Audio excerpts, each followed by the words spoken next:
pupunta po tayo sa Psalm 73.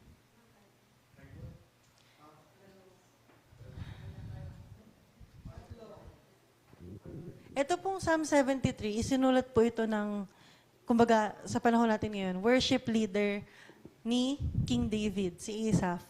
Isa po siyang Levita at isa siyang prophetic, ang kanyang mga Psalms. Saan ko ba narinig ito? Kay Tito Vince to eh.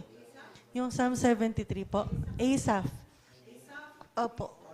Nung binasa po ito ni Tito Vince dati, sabi ko, Aroy, parang ako tong magreklamo. Nung ano po kasi, alam niyo po ang reason kung bakit kami po ay kinasal ni RJ ng 2022. Pinlano po talaga namin na hindi muna kami magbe-baby kasi ang nanay ko, hindi kami pinapayagang mag-date na dalawa lang kami. So gusto po muna sana namin makapag-date ng dalawa lang kami. At kaso po, talagang gusto namin pumunta sa Japan ng dalawa lang kami. Kaso po, syempre alam niyo naman, nandun po yung nanay ko. Lagi po. Ngayon po, pang fourth na siya kasi hanggang ngayon talaga kasama pa rin po namin siya. Pang fourth na, kasi may gami na. Pinalano po talaga namin ni Arjen hindi mo na mag-baby kasi parang pina-check po muna namin lahat, lalo na po sa part ko. Yung sa heart, yung sa OB. Tapos ayoko po kasing masiis. Yun talaga yung hiniling ko. Na sabi ko, kahit ano mangyari, gusto ko natural birth yung mangyayari. So pina-clear po muna namin lahat. Tapos nag-ipon kami, kaya nga ang lakas-lakas ng loob namin. Nasa St. Luke's ako manganganak kasi may free stroller doon. Tapos may steak pa pagkapanganak mo. Pinag-ipunan po talaga namin. Nag-ipon po talaga kami ng matindi bago po ako manganak. Tapos, yung inipon namin, parang times 5 pa pala nun, yung kailangan namin bunuin dahil sa napaka-special naming prinsesa. Kaya, imagine nyo na lang po, yung mga daing ko kay Ama, nung mga panahon po na pag makaka-receive kami ng text, na parang, oy, ire-red tag na yung anak nyo. Parang, Ama, eto na naman po kami. Yung pananampalataya namin nun kay Ama, hindi lang sa buhay ng anak namin, parang pati talaga sa pambayad. Si Mama, buti nga po si Mama, lagi kaming nire-remind na, hindi nyo alam kung gaano kalalim yung bulsa ng Diyos, ganyan si Mama. Kasi, pag nandun ka po talaga sa sitwasyon na yun, ang hirap eh, parang, pag ma-red po kasi sa St. Luke's, wala talaga silang awa. Talagang wala po silang gagawin sa bata. Kung ang gagawin nila, pag ma-red ka, isa-stop nila lahat unless nandun ka, tapos kunyari, may kailangan siyang injecta ng kung ano, ikaw yung bibili dun sa pharmacy ng St. Luke's. So, ika-cash basis mo siya. Paano 24/7 kami magstay doon sa ospital para ma-cash basis? Pero talagang, kaya sobrang dami ko po talagang naging reklamo. Kung dati, bago ko magkaanak, sinasabi ko ng presidente talaga ako ng mga reklamador, siguro po ngayon prime minister na siguro. Parehas lang yata yun eh. No? Siguro kung may leader yung lahat ng presidente, ako po talaga yun, nung mga panahon na yun. Po? ABC?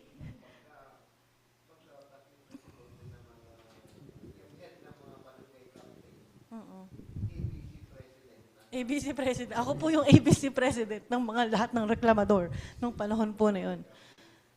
Tapos ang lahat po ng reklamo ko, talaga, papunta kay Ama, parang, di naman ako Ama nagkukulang, ang arte-arte ko pa. So babasahin po natin ngayon yung sa Psalm 73. Kasi sobrang relate na relate po ako dito sa sinasabi ni Asaph. Hanggang ngayon, hindi naman natapos yung reklamo ko. Yung? Si Asaph po, ito yung worship leader ni King David noong time nila. Talagang isa siya, kung may tugtugan, siya yung nangunguna. So, sa Psalm 73, meron po siyang isinulat daw na 12 na Psalms. At babasahin po natin yung dalawa doon. Psalm 73 muna tayo. Sabi po sa verse 1, Kay buti ng Diyos sa taong matuwid, sa lahat ng taong ang puso ay malinis. Agree? Oh, di ba? Buksan niyo po yung Bible niyo kasi talagang wala. Sorry, hindi na yun yung topic. Huwag mo lang galawin yan. Talagang last minute change. Verse 2. Ngunit ang sarili ito po, talking to himself. Ngunit ang sarili ay halos bumagsak sa pagkahakbang ko'y muntik ng madulas. Sa taong mayabang, ako'y naiinggit nga at sa biglang yaman ng masasama. Nung time po talaga na kami ay nasa ospital, parang ako, ang dali-dali para sa kanila na i-red tag yung bata, buhay yung kapalit. Tapos kapag, di ba alam niyo po yung mga, ano yung tawag dun sa mga friends ni Job? ano yun? Mama, yung term nyo? Di ba may pinagsusumbungan si Job, tapos hindi talaga sila nagko-comfort? Yung mga friends ko, no, ni Job, Book of Job, miserable comforter. Pag ako po ay nagkaroon ng kausap na hindi naman talaga in line sa God's word, gagatungan pa, edi mas lalo po ako magre-reklamo. Kasi parang may naringgan pa ako, isang friend ko, sabi niya, grabe, talagang papatayin nila yung anak nyo. Ganun, tapos parang, oo, ganyan talaga sila. O, diba? Nadugtungan pa. Kaya inis na inis po talaga ako. Kaya nung binabasa ko to, talagang sabi ko, totoo talaga ako rin. Sa taong mayabang ako naiinggit. At sa biglang yaman ng masasama. Kasi 'di ba, parang yung mga sasama, yun pa po yung time ng Pogo, sila Alice Go. Kasabay po yun ni Gami kasi kasama ko si Mama nanonood ng Alice Go. Para hindi namin masyadong maisip si Gami, nanonood kami ng Alice Go. Tapos sila, hirap na, ang dali-dali nilang kumita ng pera. Ay, verse 4. Ni hindi nagdanas ng anumang hirap. Sila yung masisigla at katawan ay malakas. 'Di ba?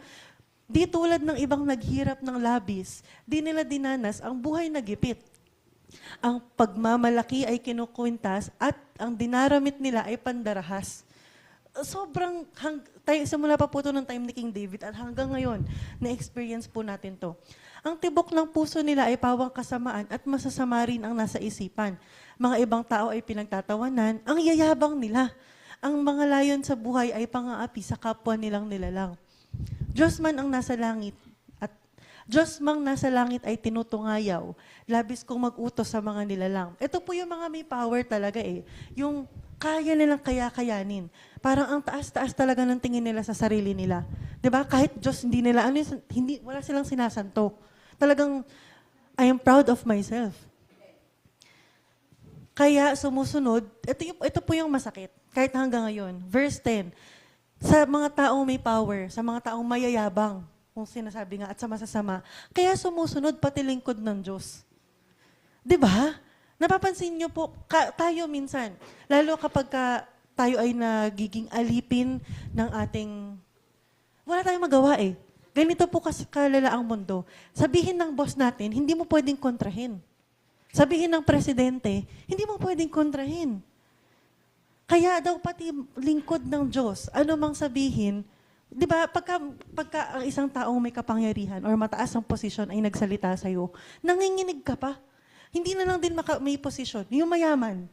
Di ba? Sa isang family reunion, sino ang maboses? Ang may pera. Di ba? Or sa mga classmates mong, pag mga magkikita-kita kayo ulit after ng ilang years nyo hindi nagkita-kita, sinong magsiset ng reunion? Yung may budget. At kung saan nila gusto, doon ka pupunta. Di ba po? Wala ka talagang magagawa kasi ganito ang takbo ng mundo noon pa lang, nung kanila David pa lang. Ang sabi sa verse 11, ang Diyos walang nalalaman, walang malay yung kataas-taasan. Ang masasama ito ay ang kagaya, di na kinukulang ay hindi kinukulang, naghahanap pa. Di ba po? Kaya sinasabing bakit ang mga mayayaman mas lalong yumayaman? Sabi ko nga po sa inyo, magrereklamo lang ako dito sa harapan nyo ngayon. Dito po natin yung Psalms. Samantalang ako, sabi ni Asaph, ito rin po, pag kinakausap ko si Ama, pero ako Ama. Samantalang ako, malinis ang palad, hindi nagkakasala at lubos na nag-ingat, at ang aking natamo ay kabiguan, lahat. Ang saklap po, no? Ang hirap mabuhay ng matuwid. Kaya siya naiinggit sa mga mayayabang at sa masasama. Verse 14, Diyos, pinagtiis mo ko ng hirap sa tuwing umaga parusa ang gawad. Kung ang mga ito'y aking sasabihin, sa mga lingkod mo ako'y magtataksil. Totoo, pagka po tayo ay anak ng Diyos at maringgan tayo ng mga salitang to, para natin pinagtaksilan ng ating Ama. 'Di ba? Kaya po malakas ang loob kong sabihin to sa inyo kasi alam ko na tayo lang ang makakapagreklamo ng magkakasama sa ating Diyos. Kaya very helpful talaga po yung mga prayer warriors. Parang pag tayo ay nagta 12 hours of prayer, lagi ako nababless kasi parang talagang pamilya tayo. Kung ano yung daing ng isa, daing ng lahat. Kung ano yung kailangan ng isa. Ang dami pong tumutulong na i-lift yung concern na yun. 'Di ba? Pero ito po totoong sinasabi to sa verse 15, na kung ang mga ito ay aking sasabihin sa mga lingkod mo, ako yung magtataksil. Kaya sinikap ko ito saliksikin mahirap-hirap mang ito'y unawain. Sa Diyos siya nagreklamo eh. Hindi po, bilang isang worship leader, ang hirap, or isang leader sa church, mahirap kang makitaan na nagre-reklamo ka. Di ba? Kasi meron kang posisyon. Ang laki ng responsibilidad mo sa Diyos at sa kapwa mo. Pero ito pong sinasabi ni Asaph dito. Sa verse 17, gayon man sa templo doon ko natuklas na ang masasama ay napapahamak. O diba? Nagising na siya. Hindi na siya maiinggit. Sa verse 17, natauhan na siya. Sige na nga, Ama, hindi na ako maiinggit. Sana nung binasa ko rin to, mukha naman po, nung binasa ko rin to, nung verse 17 na, natauhan na rin po yata ako. Gayon man, sa templo doon ko natuklas na ang masasama ay mapapahamak. Dinala mo sila sa dakong madulas upang malubos na ang kanilang pagbagsak. Walang abog-abog sila ay nawasak. Kakilakilabot yung naging wakas. Parang panaginip nang ako yung magising. Pati anyo nila ay nalimutan na rin. Which is so true. Kasi dito po sa mundo na ginagalawan natin, talagang maaari talaga tayong maghirap. Ang talagang, kung hindi ka naghihirap bilang anak ng Diyos, siguro favorite ka ni Ama. Joke lang. Joke lang. Pero talagang, kailangan alam natin yung ultimate ending ng lahat ng tao. Hindi lang po para sa atin. Kundi kahit doon sa mga kinakainggitan natin na masasama, na may kapangyarihan, ng mga... Tignan niyo po nangyari kanino kay Alice Go. Ay, sala. Diba? At saka hindi man po natin makita silang mabigyan ng hostisya dito sa mundo. Kasi ano ba ang hostisya sa mundo? Pagdating po ni Jesus Christ, ito yung kasasapitan nila. Diba? Ang swerte natin, sila ang dapat mainggit na naghihirap tayo ngayon. Di ba? Verse 21, nang ang aking isip ay hindi mapalagay at ang damdamin ko ay labis na nasaktan, di ko maunawaan para akong stupid. Sa iyong harapan, hayop ang kagaya. Gayon pa man, sinamahan mo ako, sa aking paglalakad ay inaakay mo. Kahit gaano pa po, yung thoughts natin kay Ama is talagang reklamo, pure reklamo. Kasama tayo sinasamahan tayo ng Diyos. Hindi siya nandiri na ano ba itong anak ko na ito, hindi na naubusan ng reklamo. Hindi katulad ng mga physical nating parents. Pag nagreklamo ka, puro ka reklamo. Nakakapagod kang kasama. Si Mama po yun yung litanya sa akin. Kaya minsan talagang, uy, pag nagre-reklamo ako, sasabihin niya, alam mo ba, Jana, nakakapagod kasama ang taong reklamador. Kaya wala po talaga akong magagawa. Yeah. Kaya nga po, medyo nag-resign na ako sa pagiging ABC president ko ng reklamador. Kasi nga, lagi ko pong nire-remind ang sarili ko, the more na nagre-reklamo ka, the more na hindi ka nagpapasalamat sa Diyos. Eh, ang dami nating dapat pagpasalamatan sa Diyos, di ba? Hasan ako? Verse 24. Ang mga payo mo ay umakay sa akin. Marangal na ako'y iyong tatanggapin. Sino pa sa langit kundi ikaw lamang at maging sa lupa ang aking kailangan? Sino pa nga ba ang ating kakailanganin bukod kay Ama? Puso ko at kaluluwa ko nangihina man. Ang Diyos ang lakas kong tanging kailangan. Yung hihiwalay sa iyo ay mamamatay. At ang nagtataksil, wawasaking tunay. Ngunit sa sarili, ang tanging hangarin ko, naway sa ating lahat, ito po yung hangarin natin. After natin magreklamo or bago tayo magreklamo, ito ang hangarin natin. Sa piling ng Diyos, mananatili ako. Sa piling ng Panginoong Yahweh, ako ay mapanatag. Ang kanyang ginawa ay aking ihahayag. Ito pa rin po, in the end, laging alalahanin mo yung ginawa ng Diyos. Encouragement po to sa atin last year na huwag mong tignan yung ginawa ng Diyos sa ibang tao or sa mga character sa Bible. Tignan mo yung ginawa ng Diyos sa buhay mo. Kasi talaga, mapapanatag ka sa kung gaano katapat ang Diyos sa buhay mo. Pag hindi natin naaalala yun, dun po papasok yung mga reklamo natin sa buhay. 'Di ba? Kasi nga, makakalimutan natin tayo makakalimutin. Makakalimutan natin na ang Diyos pala natin, ang Ama pala natin, ay tapat. Simula pa lamang po nung tayo ay nasa sinapupunan. Alam niyo po, si Gami, 1-year-old pa lang siya, pero 4 na taon na siyang buhay. Ang galing. Paano nangyari yun? 2023, nung nasa tiyan ko siya, buhay na siya. 2024 ko siya pinanganak. 2025. Tapos ngayon magtuto na siya sa March. Ang galing, no? Nakakatuwa. Pagka parang isusunusulit pala talaga yung isang taon ng bata. Ang dami pala nangyayari sa isang taon nila. So, doon po sa 4 na taon na si Gami ay may heartbeat, kailan naubusan si Ama ng katapatan sa buhay niya? Di ba? Never. At isang taon pa lang po yan, sino po ba ang pinakamatanda dito? Wala si Tita Pen eh. Umamin na. Nagturuan na nga po. Nagturuan na nga ni.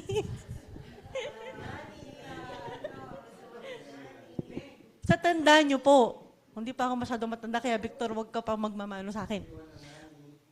Po. So kung 61 nga ni, 61 going once, 62 going twice. Ayun. Sa tanda niyo po na yan. Kailan po naubusan ng katapatan si Yahweh sa buhay niyo? Never. Sa lahat ng aspeto ng buhay natin, mapa ikaw ay baby pa, naging estudyante, naging trabahador, naging girlfriend, naging asawa, naging magulang, hindi po naubusan ng katapatan si Yahweh sa buhay mo. Tayo po, hindi naman tayo pinagbabawalan talaga ni Ama na magreklamo. Pero kung talagang pag-iisipan nating mabuti, pag tayo ay nagrereklamo, talagang hindi tayo naging mapagpasalamat. Pero gusto po yun ni Ama eh. Yung nagre-reklamo tayo sa Kanya. Kasi mas nire-reveal niya yung katapatan niya sa atin. Pinapaalala niya through the Holy Spirit na, anak, at yung ginawa ko sa'yo, oh. At talagang mabe-bless ka. Katulad po ni Asaph, ang dami niyang reklamo. Huwag tayong matapos sa verse 16. Dumating tayo sa verse 17, na alalahanin natin ulit kung ano yung ginawa ni Ama sa buhay natin. At para umabot tayo sa verse 28 na sa piling ng Panginoong Yahweh, ako'y mapanatag. Ang kanyang ginawa ay aking ihahayag. Ang tanging hangarin ko sa piling ng Diyos, mananatili ako. Kasi po eventually, pagbalik ni Jesus Christ, ito na yung ending natin eh. Mananatili na tayo sa Diyos. Pagdating ng kaharian, ewan ko na lang talaga kung makapagreklamo pa tayo. Kasi pag malamig, sobrang lamig naman. Pag mainit, ang init naman. Di ba po? Tapos pag gutom na, talaga na kumain na tayo, gutom na ako, tapos pag nabusog, grabe busog ko. Hindi na talaga alam kung saan lulugar, no? Lahat talaga may reklamo. Tapos meron pa yan yung pag magpapagupit, ang pangit na ng hairstyle ko, tapos nung ginupitan, ang pangit naman ang ginawa nila sa buhok ko. Ewan ko talaga. Minsan siguro, talaga no, imagine niyo po yung perspective ng Diyos. Kulang na lang talaga kutusan tayo ni Ama. No? Parang, saan ba ako lulugar sa'yo? Ano bang gusto mo? Gusto mo ba malamig? Gusto mo ba mainit? Ano bang gusto mo? Ay, nako. Asan ako? Punta po tayo sa Psalm 77. Isang sinulat, good morning, Gami. Isang sinulat pa po ni Asaph.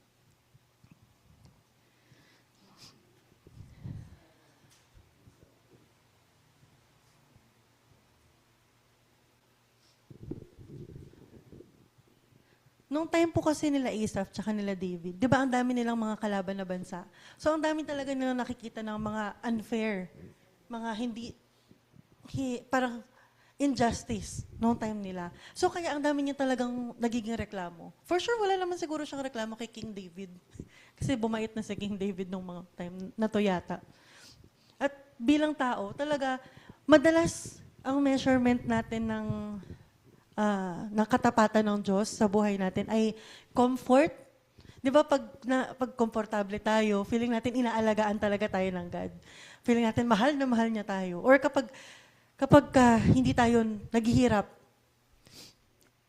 parang ramdam natin yung pagmamahal ng God sa atin. Pag komportable yung buhay natin. Pero kapag naghihirap tayo, doon napapasok yung mga reklamo natin. So, sa awit 77, basahin po natin sa verse 1.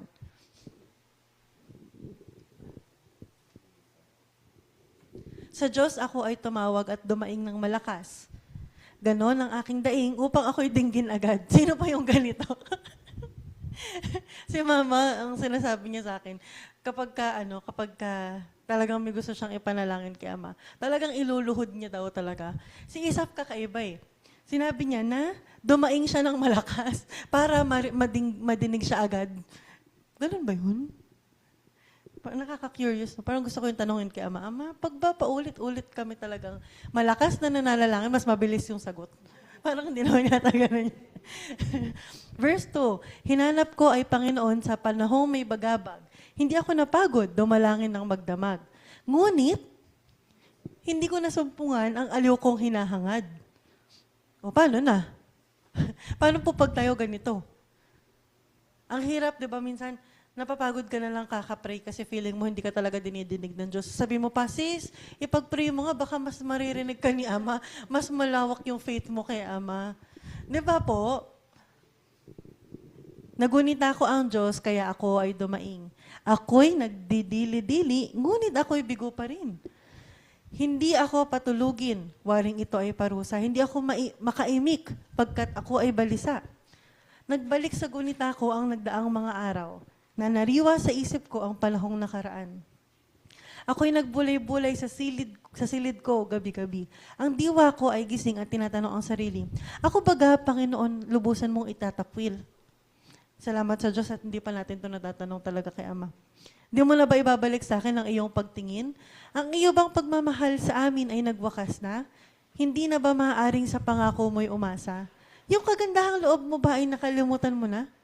Dahil sa iyong galit, ang awa mo, wala na ba? Grabe naman yung mga tanong niya kay Ama. Ganito ang aking sinabi. Ang sakit ng aking loob, para bagang mahina at walang lakas ang aking Diyos. Worship leader po yung nagsasalita, ha? Worship leader. Pagka po kami ay nag-uusap-usap ng worship team, ayusin natin yung puso natin kasi dapat tayo yung unang maayos na puso bago sila. Tapos ito yung worship leader nila, para bang mahina at walang lakas ang aking Diyos. Tita, pakisapok mo ko pag maringgan mo ko ng ganito. Kaya ito po ang mangyayari ulit. Tingnan niyo kung ano na naman ang nangyari sa kanya. Kung paano niya na naman nabago ang isip niya. Kaya aking babalikang gunitain ang ginawa. Ang maraming ginawa mong tunay na kahanga-hanga. Sa lahat ng ginawa mo, ako'y magbubulay-bulay. Magbubulay-bulay ako sa diwa ako at isipan. Anong ginawa niya? He remembered. Inalala niya na naman yung mga kabutihan ng Diyos sa buhay niya. Sa bawat phase ng buhay natin, may kabutihan ng Diyos. Hindi mo man malista isa-isa. Tinuloy mo pa ba yung gratitude journal mo? Hindi man natin maisa-isa yung kabutihan ng Diyos. Maalala mo sa taong 2024, anong kabutihan ng Diyos? Noong taong 2025, anong ginawa ng Diyos sa'yo? Di ba kahit isa, meron. Verse 13, ang daan mo, Panginoon, ay tunay na daang banal at wala ng ibang Diyos na sa iyo ay ipapantay. Diba? Contradicting dun sa verse 10 niya na wala na daw lakas yung Diyos niya. Verse 14, ikaw ang Diyos na ang gawa ay tunay na kahanga-hanga. Iyang kadakilaan mo ay nahayag na sa nilikha. Dahilan sa iyong lakas, ang hinirang mo ay natubos at ang mga angkan ni Jose at ni Jacob. Noong ikaw ay makita ng maraming mga tubig, pati yung kalaliman ay natakot at nanginig. Magmula sa mga mga ulan ay bumuhos, at mula sa papawirin, nanggaling ang mga kulog, na katulad ay palasong sumisibat sa palibot. Dagundong ang gumugulong, ang ingay na idinulot, ang guhit ng mga kidlat ay tanglaw sa sansinukob. Pati mundo ay nayanig na parabang natatakot. Ang landas mo'y ang landas mong dinaraan ay malawak na karagatan. Ang daan mong tinatahak ay dagat na kalawakan. Ngunit, walang makakita ng bakas mong iniiwan. Ikaw, O Diyos, ang nanguna sa bayan mong parang kawan. Si Moses at si Aaron, yung iyong naging kamay. Ganito po kamakapangyarihan ang Diyos. Kaya, nung na-recall niya, para bagang, bakit ko nasabi yung verse 10? Hindi ko ba pwede i-delete? Nung panahon ba na yun, bawal pa nilang i-erase para hindi natin mabasa yung verse 10. Kasi parang nakakahiya, ginudge na natin tuloy si Asaph. No? Taliwas ng nasa verse 10, kung paano niya minagnify yung power ng God. From verse 11 to verse 20, kahit daw ang karagatan at kalangitan ay nanginginig dahil ang Diyos ay napaka-makapangyarihan. Nakabasa na rin po tayo ng Psalms na ganito eh. Diba? Hindi sapat na tao lang ang magpupuri sa Diyos, kundi lahat ng humihinga dapat magpuri sa Diyos. Dahil sino ba ang gumawa sa kanila? Ang Diyos, di ba? So kung makita mo yung mga dahon na yan gumagalaw, baka yan yung way nila para magpapuri sa Diyos. Kung makita mo si Tuti na umiiyak, sana naman hindi yun yung pagpapapuri niya sa Diyos kasi ang ingay. Sana tahimik ka lang, Tuti, magpapuri kay Ama. Lahat ng humihinga, may kanya-kanyang way para magpapuri sa God. Kaya, kung yun po yung iisipin natin, kung hindi pa tayo nakontento sa katapatan ng Diyos sa buhay natin, tsaka natin ngayon tignan yung katapatan ng Diyos sa buhay ng iba. Kung feeling mo hindi tapat ang Diyos sa'yo, tignan mo kung gaano katapat yung Diyos sa katabi mo. Yung katabi mo, mamaya, hindi pa siya anak ng Diyos. Yet, tapat ang Diyos sa kanya kasi buhay siya eh. Di ba? Ganun po, ganun katapat at mapagmahal ang ating Diyos. His steadfast love is never ending. His mercies never end. They are new every morning. Great is thy faithfulness. Itong dalawang Psalms pa lang po yung nababasa natin at meron pong 150 books ng Psalms. Siguro next week basahin natin yung Psalms 119. Kung tatagal tayo lahat sa Psalms 119. Pero po ang Diyos, hindi po siya nauubos ng nauubusan ng kanyang faithfulness sa katauhan.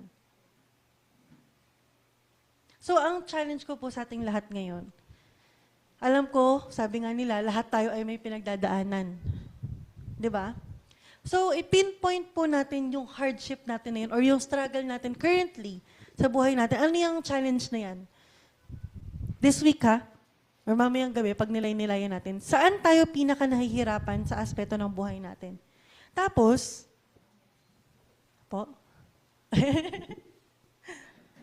tapos i-recall natin yung steadfast love ng God sa buhay natin. Tapos balikan ulit natin yung paghihirap natin. Baka magbago rin yung isusulat natin kay Ama or sasabihin natin kay Ama. Kahit po madalas ang buhay sa mundo ay talagang unfair kung makikita natin lalo yung mga yayamanin, yung mga, lalo yung mga nasa gobyerno, tapos yung mga nepo babies, no? Pag makita natin yun, talagang ang unfair ng mundo. Pero hindi naman yun yung sinasabi sa ating tignan natin eh. Ang sinasabi sa ating tignan natin is yung katapatan ng Diyos sa buhay natin. Huwag natin silang tignan. Kasi talagang maiinggit tayo. Di ba? Nakakahiya naman, baka masabi pa natin na parang ang Diyos ko ay wala ng lakas. Tignan natin ang buhay natin. And tignan natin, makikita natin na ang pagmamahal ng Diyos sa atin ay very consistent from the very beginning. So, ayan po What feels unfair to you today, and then you go back to God's faithfulness in your life. Aming Amang Yahweh, maraming salamat po sa inyong pag-ibig sa amin, sa inyong katapatan sa amin. Ama, patawarin niyo po kami kung kami po ay laging naiinggit sa aming kapwa. Patawarin niyo kami sa mga panahong hindi namin nakikita na kumikilos ka sa buhay namin. At naghahangad kami ng pagkilos mo pa. Tulungan niyo kami, Ama, na lagi po namin kayong makita sa bawat aspeto ng aming buhay at pati po sa buhay ng aming mga mahal sa buhay. Ama, tulungan niyo po kami na sa inyo po kami laging hihingi. Sa inyo po kami laging aasa. At kahit po kami, Ama, ay nahihirapan, lagi niyo pong ipaalala sa amin na nalalapit na po ang pagbabalik ng aming kapatid na si Jesucristo. At kung kami po ay magpapatuloy, panigurado, Ama, na makakasama po namin kayo sa inyong kaharian. At walang sawa po kaming magpupuri at sasamba sa iyo. Lagi po kaming aawit ng mga papuri. At kasama po namin, pati ang aming mga kapatirang pumanaw na. Nais po namin kayo, Amang, makapiling sa inyong kaharian. Nais po namin masaksihan ang original niyo pong plano para po sa amin, sa mga anak mo. At gamitin niyo po ang buhay namin para mas marami pa pong magnais na makapiling ka at mas marami pa pong magnais na makilala ka at sumamba rin po sa inyo. Maraming salamat, Ama, sa inyong katapatan, sa inyong pagmamahal, sa inyong awa, sa inyong walang sawang pag-ibig po sa bawat isa sa amin. Maraming salamat, Ama, sa ngalan ni Jesucristo aming Panginoon. Amen.